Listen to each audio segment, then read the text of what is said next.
السلام عليكم ورحمة الله تعالى وبركاته.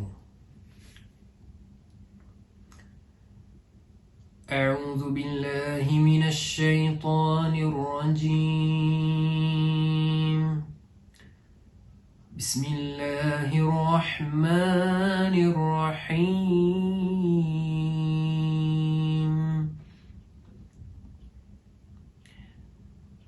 والسماء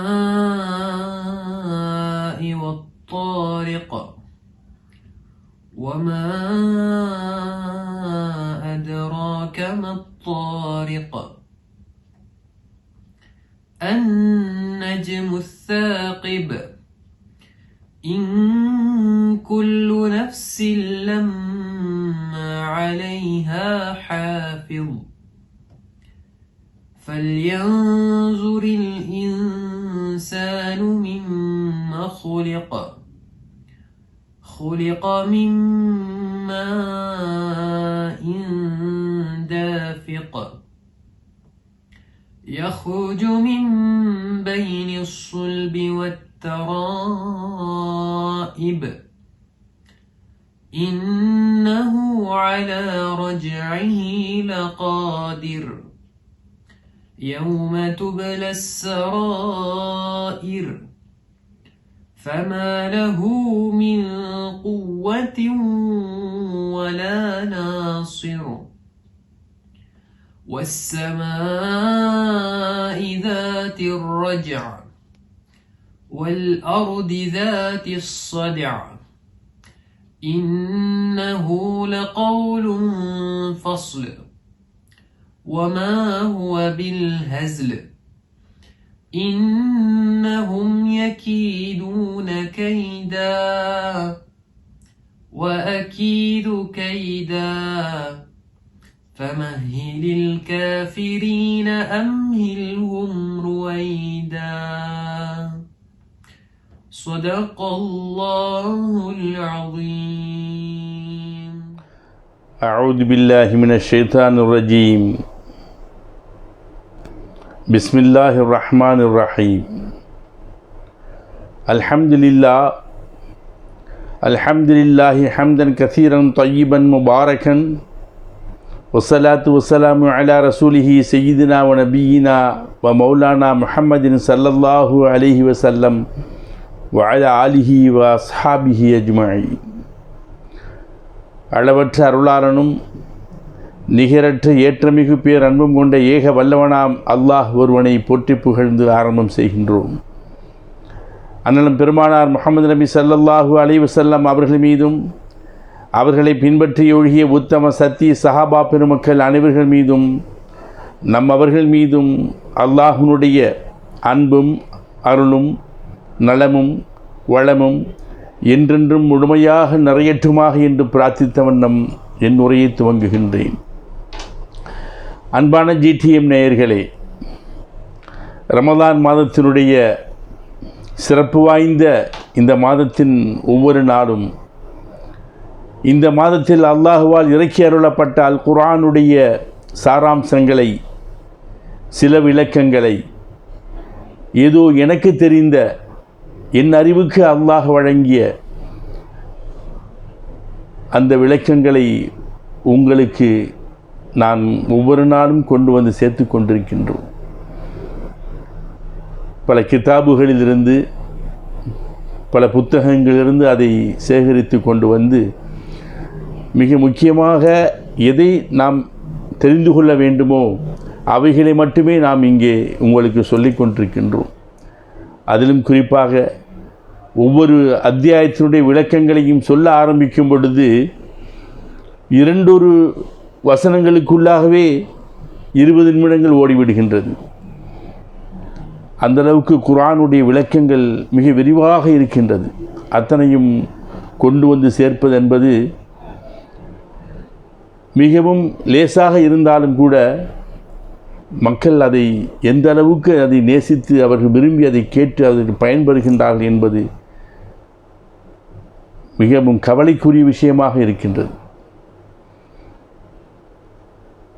ஏனென்றால் நாம் ஒருவர் மட்டுமே பேசவில்லை அல்லவா, எத்தனையோ யூடியூப்கள், எத்தனையோ சோசியல் மீடியாக்களில் ஒவ்வொரு நாளும் வந்து விடக்கூடிய அத்தனை செய்திகளையும் நாம் பார்த்து கொண்டிருக்கவும் முடியாது.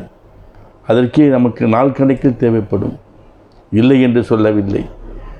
இருந்தாலும் யாருக்கு இது சேர வேண்டும் என்று அல்லாஹ் நாடுகின்றானோ அவரிடம் இது வந்து சேரும். அவர்கள் நிச்சயமாக இதை பார்ப்பார்கள், கேட்பார்கள் என்ற நம்பிக்கையோடு நாங்கள் ஒவ்வொரு நாளும் உங்களுக்காக இந்த நிகழ்வை நடத்தி கொண்டிருக்கின்றோம். இன்ஷா அல்லாஹ் பார்க்கக்கூடியவர்கள், கேட்கக்கூடியவர்கள் மற்றவர்களுக்கும் அதை பகிர்ந்து, இதில் நல்ல ஏதோ ஒரு செய்தி இருக்கின்றது என்பது நீங்கள் தெரிந்தால், புரிந்தால், உணர்ந்தால் அதை மற்றவர்களும் அதை கேட்க வேண்டும், அதை உணர வேண்டும், சிந்திக்க வேண்டும் என்று நீங்கள் அவர்களுக்கும் அதை கொண்டு போய் சேர்த்து விடுங்கள். இன்றைக்கு நாம் பார்க்கவிருப்பது அல் அன்ஆம் என்று சொல்லக்கூடிய அத்தியாயம். அல் அன்ஆம் என்றால் கால்நடைகளுக்கு, ஆடு மாடு இவைகளுக்கு அரபுகளில் சொல்லக்கூடிய வார்த்தை தான் அல் அன்ஆம். ஏன் இந்த பெயர் இங்கே வந்திருக்கின்றது என்றால், அரபுகளுடைய அன்றைய அறியாமை காலத்து பழக்கங்களில் சில ஆடுகளை, சில ஒட்டகங்களை, சில மாடுகளை இவைகள் அல்லாஹ்வுக்காக என்றும் அவர்கள் வணங்கக்கூடிய தெய்வங்களுக்காக என்றும், இது யாரும் சாப்பிடக்கூடாது, இது யாரும் சவாரி செய்யக்கூடாது, இதில் எந்த விதமான பயன்பாட்டுக்கும் இதை யாரும் அதை பயன்படுத்தக்கூடாது, இது தானாக சுற்றித் தெரியும் அல்லது எங்கு வேண்டாலும் எதை வேண்டாலும் மேய்ந்துவிடும் என்றெல்லாம் அவர்கள் அதற்காக சில கட்டுப்பாடுகளை நியமித்து அவர்கள் ஆடுகளையும் மாடுகளையும் ஒட்டகங்களையும் நேர்ச்சி செய்து விட்டார்கள். இவைகளெல்லாம் தவறான விஷயங்கள், இவைகளெல்லாம் மார்க்கத்தில் தடை செய்யப்பட வேண்டிய விஷயங்கள் என்று அல்லாஹ் சுப்ஹானஹு வ தஆலா இந்த அத்தியாயத்துடைய சில வசனங்களில் மிக விரிவாக அவன் பேசுகின்றான். அது இங்கே நமக்கு தேவையில்லாத விஷயம், இப்போதைக்கு தேவையில்லாத விஷயம். ஆனாலும் கூட இன்றைக்கும் நம்மில் பலர் ஆடுகளையும் மாடுகளையும் கோழிகளையும் இது இந்த அவுலியாவிற்காக நேர்ந்து விட்டது, இது இந்த பள்ளிவாசலுக்காக நேர்ந்து விட்டது, இது என்னுடைய பெற்றோர்களில் ஒருவருக்காக நேர்ச்சி செய்தது என்று இன்றைக்கும் நம்ம சில மூட பழக்க வழக்கங்கள் நம்மிடம் இருந்து கொண்டிருக்கின்றது. இஸ்லாம் அப்படிப்பட்ட மூட பழக்க வழக்கங்களை எல்லாம் மண்மூடி புதைத்து விட்டது. நேர்ச்சி என்பது அது அல்லாஹ் ஒருவனுக்காகவே இருக்க வேண்டும். அது எதை நேர்ச்சி செய்தாலும் அதனுடைய நன்மையை அல்லாஹ்விடமிருந்து தான் எதிர்பார்க்க வேண்டும். வேறு யாருக்கேனும் நேர்ச்சி செய்து அது அல்லாஹ்வுடைய பெயரை கொண்டு அறுக்கப்பட்டிருந்தாலும் கூட அது அல்லாஹ்விற்கு நாம் இணை வைத்தவர்களாக மாறிவிடுவோம். அப்படிப்பட்ட பாவங்களிலிருந்து அல்லாஹ் நம்மை காப்பாற்றுவானாக. இன்னும் அல் அன்ஆம் என்று அத்தியாயத்தில் அல்லாஹ் தனது ஆற்றலை பற்றி மிக விரிவாக பேசுகின்றான். அல்லாஹ் என்றால் யார், அவன் எப்படிப்பட்டவன், அவன் எதையெல்லாம் படைத்திருக்கின்றான், நம் கண்முன் இருக்கக்கூடியவைகளை நாம் பார்த்து இப்படி நாம் அல்லாஹ்வை உணர்ந்து கொள்ள வேண்டும் என்பதையெல்லாம் இந்த அத்தியாயம் விரிவாக பேசுகின்றது. அத்தியாயத்தினுடைய முதல் வசனமே அல்ஹம்துலில்லாஹி அல்லதி ஹலக்கஸ் ஸமாவாத்தி வல் அர்த வ ஜஅலல் ظுலுமாத்த வன் நூர் என்று தான் துவங்குகின்றது. சும்மல்லதீன கஃபரு பிரப்பிஹிம் யஅதிலூன். எல்லா புகழும் அகில உலகங்களையும் படைத்து பாதுகாக்கும் அல்லாஹ் ஒருவனுக்கே உரியது. அவன் தான் வானங்களையும் பூமியையும் படைத்தான், இருளையும் ஒளியையும் படைத்தான். அவன்தான் அதை உண்டாக்கினான். அதற்கு பின்னாலும் கூட நீங்கள் எப்படி அதை புறக்கணித்து நடக்கின்றீர்கள் என்று அல்லாஹ் கேட்கின்றான். அல்லாஹுடைய ஆற்றலை, அவனை பற்றிய உண்மையான அவனுடைய சக்தியை உணராதவர்கள்தான் அல்லாஹ் யார் என்பதை தெரியாமல் புரியாமல் ஏதோ அல்லாஹ் இருக்கின்றான், அவன் நம்மை பார்த்து கொண்டிருக்கின்றான், கேட்டுக்கொண்டிருக்கின்றான், அல்லாஹ் என்றால் அல்லாஹ், அவ்வளவுதான். முழுமையாக அவனுடைய ஆற்றலை யாரும் அறிந்து கொள்வதில்லை, அறிந்து கொள்வதற்கு முயற்சி செய்துவதும் இல்லை.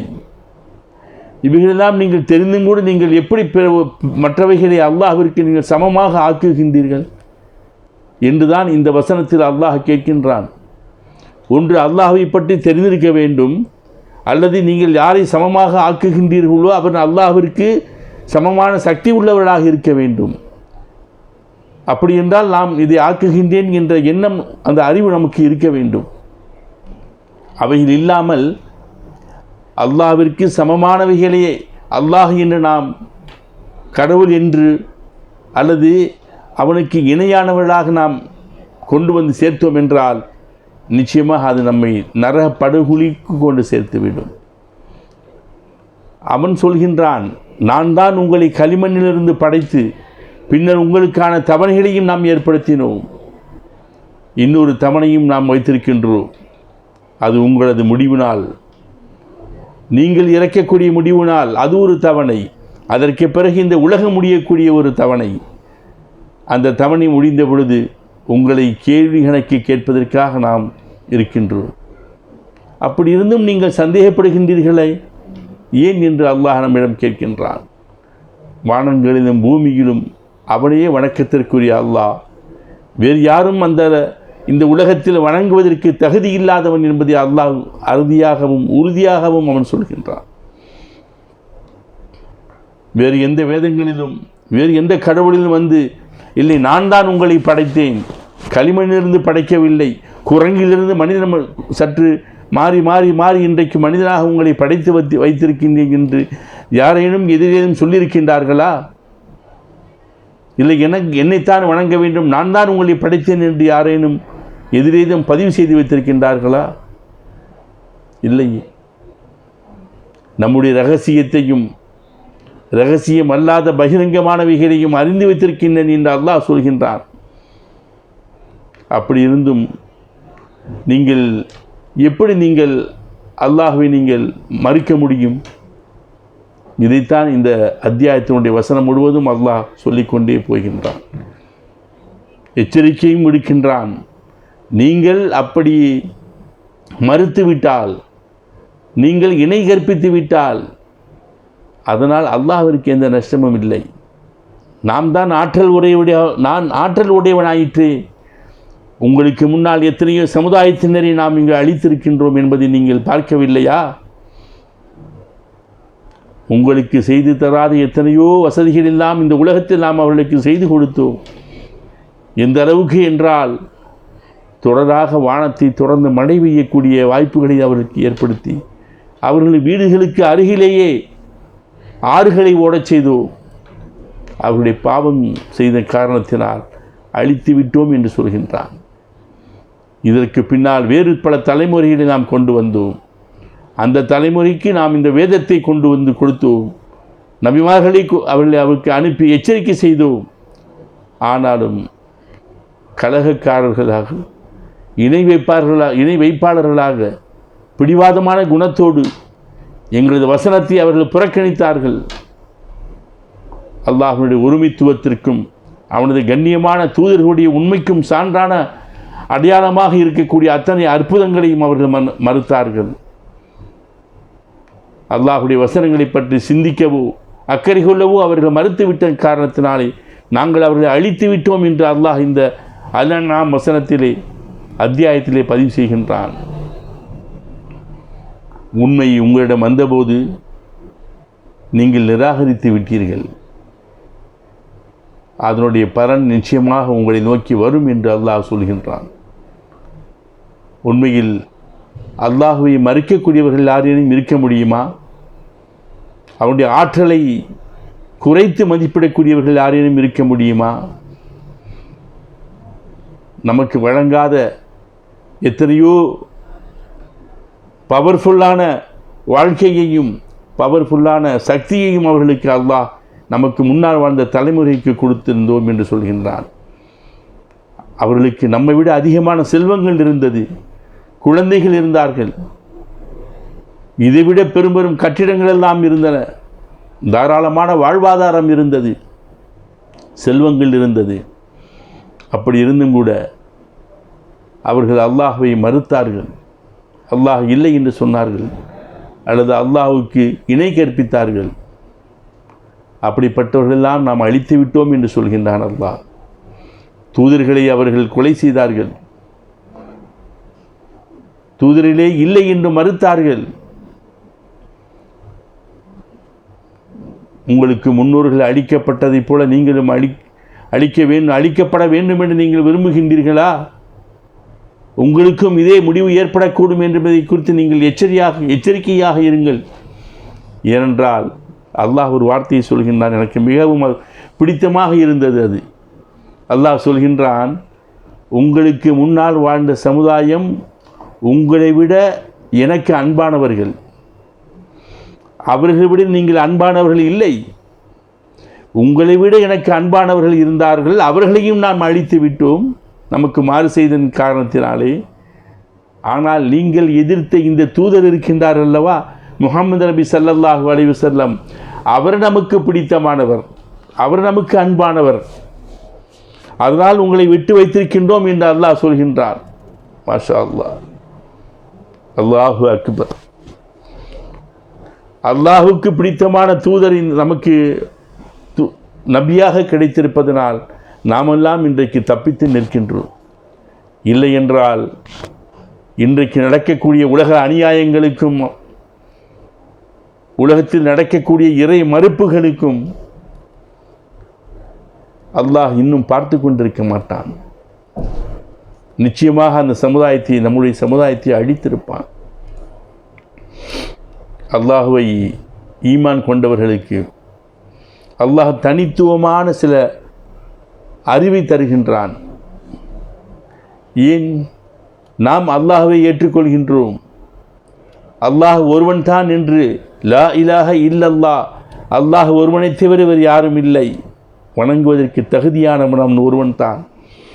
முஹம்மது ரசூலுல்லாஹ், அவனுடைய திரு தூதர் முஹம்மது நபி ஸல்லல்லாஹு அலைஹி வஸல்லம் அவர்கள் அவனுடைய உண்மையான அடியாராகவும் தூதராகவும் இருக்கின்றார் என்று நாம் சாட்சி சொல்லியிருக்கின்றோம். அதன் மூலமாக அல்லாஹ் நமக்கு மேம்பட்ட அறிவை நமக்கு தருகின்றான். மனித அறிவு என்பது 6 அறிவு தான் என்று சொல்கின்றார்கள். ஓரறிவு படித்த சில உயிரினங்கள் இருக்கின்றன, ஈரறிவு படைத்த சில உயிரினங்கள் இருக்கின்றன, 3 அறிவு, 4 அறிவு, 5 அறிவு படைத்த சில உயிரினங்களும் இருக்கின்றன. ஆனால் சிந்தித்து உணரக்கூடிய ஆற்றல் உள்ள மனிதனாக இருக்கக்கூடியவனுக்குத்தான் 6 அறிவு இருப்பதாக ஆராய்ச்சியாளர்கள் கண்டுபிடித்து சொல்கின்றார்கள். நம்மிடம் இருக்கக்கூடிய இந்த 6 அறிவுக்கு மேலான இன்னொரு அறிவை அல்லாஹ் சுப்ஹானஹு வ தஆலா அவனை ஏற்றுக்கொண்டவர்களுக்கு தருகின்றான். 7வது அறிவு. நமக்கு 7வது அறிவு இருக்கின்றது. எப்படி சிந்தித்து பார்த்தோம் என்றால் சில விஷயங்கள் நமக்கு ஆச்சரியமாக இருக்கலாம். பெருமானார் ஸல்லல்லாஹு அலைஹி வஸல்லம் அவர்கள் சொல்வார்கள், உங்களில் ஒருவருக்கு உடல்நலம் சரியில்லையா, நீங்கள் சதக்காவை வாரி வாரி வழங்குங்கள், அதிகமாக நீங்கள் துஆ செய்யுங்கள், தர்மம் செய்யுங்கள். தர்மம் செய்வதற்கும் உடல்நலம் சரியில்லாததற்கும் என்ன சம்பந்தம் இருக்க முடியும்? எனக்கோ உடல்நலம் சரியில்லை, நான் மருத்துவரை அல்லவா இப்போ போய் பார்க்க வேண்டும், நான் மருத்துவமனைக்கு அல்லவா செல்ல வேண்டும். பெருமானார் ஸல்லல்லாஹு அலைஹி வஸல்லம் சொல்கின்றார்கள், மருத்துவமனைக்கு சென்று மருத்துவரை பார்த்து இருப்பதில் சிறந்த மருத்துவத்தை நீங்கள் தேடி சென்று நீங்கள் பெற்றுக்கொள்ளுங்கள். அதே நேரத்தில் நீங்கள் சதக்கா கொடுங்கள், தர்மம் செய்யுங்கள் என்று சொல்கின்றார்கள். இது 6 அறிவு படித்த மனிதன் எப்படி ஏற்றுக்கொள்வான்? நாங்கள் கலிமா சொல்லியதன் காரணத்தினாலே எங்களுக்கு 7வது அறிவை அல்லாஹ் கொடுத்திருப்பதனால் நாங்கள் அதை ஏற்றுக்கொள்வோம். நிச்சயமாக உடல்நலம் சரியில்லையா, அல்லாஹ்விற்காக நாங்கள் தான தர்மங்கள் செய்வோம். அதன் மூலமாக அவர்களுடைய துஆக்கள் எங்களுக்கு கிடைக்கும், அல்லாஹ்வுடைய அன்பு எங்களுக்கு கிடைக்கும், எங்களது பாவங்கள் மன்னிக்கப்படும், எங்களது உடல்நலம் சரியாகும் என்ற நம்பிக்கை எங்களுக்கு அல்லாஹ் விதைத்திருக்கின்றான் அல்லவா. அதுதான் 7வது அறிவு. வானவர்கள் இருக்கின்றார்கள் என்று அல்லாஹ் சொல்கின்றான் என்றால் நாங்கள் அவர்களை ஈமான் கொண்டோம், ஏற்றுக்கொண்டோம் என்று சொல்வோம். அது நமது 7வது அறிவு, அல்லாஹ் கொடுத்திருக்கக்கூடிய அறிவு. இது சிறப்பு அறிவு. ஒரு முஸ்லிமுக்குத்தான், ஒரு மோமினுக்குத்தான் இந்த அறிவு அல்லாஹ் தந்திருக்கின்றான். சொர்க்கம் இருக்கின்றது என்றால் நாங்கள் ஏற்றுக்கொள்வோம், நரகம் இருக்கின்றது என்றால் அதையும் ஏற்றுக்கொள்வோம். ஆமன்னா, இறைவா நாங்கள் ஈமான் கொண்டோம், சல்லம்னா அதை ஏற்றுக்கொண்டு நாங்கள் மறுவார்த்தை பேச மாட்டோம், கேட்க மாட்டோம். அல் அன்ஆம் அத்தியாயத்திலே உன்னை பற்றி என்னவெல்லாம் நீ தெளிவாக சொல்கின்றாயோ, நீ எப்படிப்பட்ட இறைவன் என்று எங்களுக்கு நீ அதில் நிரூபித்து காண்பிக்கின்றாயோ, அவைகளெல்லாம் நாங்கள் ஏற்றுக்கொண்டோம். நீ அத்தனையும் ஆற்றல் உள்ளவன். நீ கொடுத்த அந்த 7வது அறிவு எங்களுக்கு எந்த விதமான சந்தேகத்தையும் ஏற்படுத்தாது. சொர்க்கம் இருக்கின்றது என்றால் நாங்கள் ஏற்றுக்கொள்கின்றோம், நரகம் இருக்கின்றது என்றால் ஏற்றுக்கொள்கின்றோம்.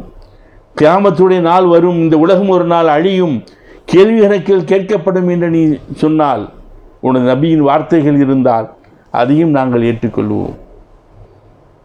அதில் எந்த விதமான சந்தேகம் நாங்கள் கொள்ள மாட்டோம். உனக்கு மட்டுமே நேர்ச்சி செய்ய வேண்டும், உனக்கு மட்டுமே நாங்கள் எல்லாவற்றையும் அர்ப்பணிக்க வேண்டும். உன்னுடைய வார்த்தையையும் உன்னுடைய நபியுடைய வார்த்தையும் நாங்கள் ஏற்றுக்கொண்டு உனது திருப்திக்காக நாங்கள் செலவு செய்வோம், உனது திருப்திக்காக நாங்கள் நோன்பு நோற்போம், உன்னுடைய அன்பை பெறுவதற்காக நாங்கள் ஹஜ்ஜி செய்வோம், உம்ரா செய்வோம் என்ற எண்ணம் நமக்கு வந்துவிட்டால் அந்த 7வது அறிவு ஆட்டோமேட்டிக்காக அது வேலை செய்ய ஆரம்பித்து விடுகின்றது. எந்த விதமான சந்தேகம் நாங்கள் கொள்ள மாட்டோம், எங்களுக்கு சந்தேகங்கள் வராது. அல்லாஹ் எதையெல்லாம் பதிவு செய்து வைத்திருக்கின்றானோ அத்தனையும் நாங்கள் படிப்போம், பார்ப்போம், கேட்போம்.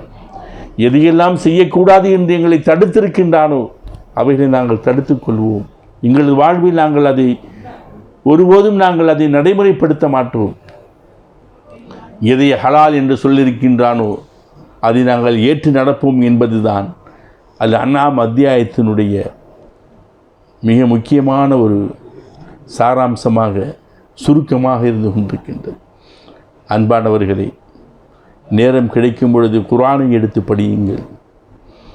அதனுடைய பொருளை உணர்ந்து பார்த்து அல்லாஹ் தன்னை பற்றி என்ன சொல்கின்றான், இந்த குர்ஆன் என்ன பேசுகின்றது, அவனுடைய ஆற்றல் என்ன